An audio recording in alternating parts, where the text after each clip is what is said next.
Michi jelas kaget mendengar pengakuan Hosu bahwa dia memutuskan keluar dari firma hukum Wong Eun, firma hukum terbaik di Korea saat ini. Saking tidak percayanya, Michi mengira Hosu saat ini sedang mabuk. Hosu menjawab bahwa dia dalam keadaan sangat sadar. Dia merasa sekarang lebih lega. Lalu apa yang terjadi sebenarnya? Flashback ke kejadian sebelumnya ketika Hosu ngobrol-ngobrol dengan Tuan Lee. Dia dengan tegas menyatakan keluar dari firma Tuan Lee, firma hukum Wong Eun, karena merasa sudah tidak sejalan dengan cara berpikir Tuan Lee yang menurut Hosu sering bermain licik untuk memenangkan kasusnya. Sempat dia dihina oleh Tuan Lee bahwa Hosu tidak akan mendapatkan pekerjaan sebagus di firmanya, tapi Hosu tidak peduli. Dia sudah yakin dengan keputusannya. Keesokan harinya, di kantornya, Michi mendapat perlakuan yang lain dari biasanya. Tiba-tiba, Direktur Choi mengumumkan keberhasilan misinya di hadapan semua karyawan kantor. Michi pun mendapat tepuk tangan dari rekan-rekannya meski mereka terlihat terpaksa melakukannya. Di tempat tersembunyi, ternyata Direktur Choi dan Ketua Shin tengah ngobrol berdua saja dan tanpa disengaja Michi melihat keduanya. Dia pun diam-diam menguping pembicaraan Direktur Choi dan Ketua Shin. Ternyata Direktur Choi sudah merencanakan dengan matang akan mendepak Michi dari kantornya dengan sengaja membuat semua orang tahu bahwa dialah yang bertanggung jawab terhadap pengakuisisian lahan tanah tempat pembangunan kantor cabang baru.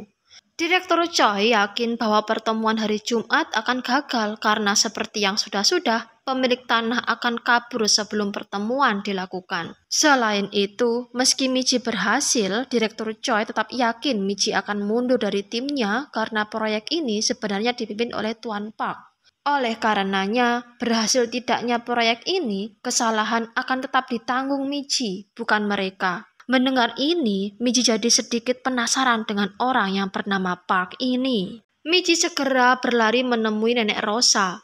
Dia panik karena pintu restoran dikunci. Dia mengira Nenek Rosa melarikan diri seperti apa yang diperkirakan oleh Direktur Choi. Tapi ternyata tidak. Nenek Rosa mengagetkan Michi karena sudah berdiri diam di depan pintu. Ternyata restoran sedang mengalami kebocoran dan kulkas Nenek Rosa sedang rusak sehingga Nenek Rosa harus menutup restorannya selama 3 hari. Sebelum pulang, Michi diberi soto jeroan oleh Nenek Rosa. Selain itu, dia juga diminta untuk memberikan soto ayam ginseng pada Hosu karena nenek khawatir dengan keadaan Hosu yang saat ini dalam keadaan menganggur. Dan benar, Hosu saat ini benar-benar tidak bersemangat karena lamarannya tidak satupun yang diterima. Mendengar keluhan Hosu, Michi menasihatinya agar rehat sejenak dengan melakukan hobi yang disukai Hosu. Tapi sayang, Hosu ternyata tidak mempunyai hobi. Akhirnya, Michi mengajak Hosu ke pasar untuk berbelanja bahan-bahan merajut. Iya, Michi mengajari Hosu merajut karena menurutnya dengan merajut pikiran bisa berhenti sejenak. Dia juga menyemangati Hosu agar tidak berputus asa karena menjadi pengangguran. Hosu terlihat lebih baik sekarang. Meski sempat dia berpikir seorang Mirai berperilaku aneh terhadapnya, tapi dalam lubuk hatinya, dia senang mendapat perhatian Michi yang dikiranya Mirai. Di toko Gyeonggu, Sejin terlihat main-main dengan sebuah kursi roda. Paman tua tiba-tiba muncul dan mengejutkannya. Dia pun membujuk Sejin agar membeli 2 kursi roda untuknya dan untuk Mirai. Sejin terlihat malu-malu. Pegawai Sejin ikut-ikutan nimbrung dalam obrolan Sejin dan paman tua. Dia menyalahkan Sejin karena semenjak Michi bekerja di perkebunan, Michi seperti kehilangan keceriaannya. Sang pegawai takut jangan-jangan Michi akan melarikan diri lagi seperti masa SMA-nya dulu. Iya guys, setelah divonis dokter Michi tidak akan bisa menjadi seorang atlet, Michi mengurung diri di dalam kamar selama hampir 2 tahun. Tak ada yang bisa membujuknya keluar. Hingga suatu saat ada peringatan dari sekolah. Jika Michi tidak masuk sekolah lagi, maka dia tidak akan lulus sekolah. Terpaksa untuk menyelamatkan adiknya, Mirai menyamar menjadi Michi dan menggantikannya hingga kelulusan tiba.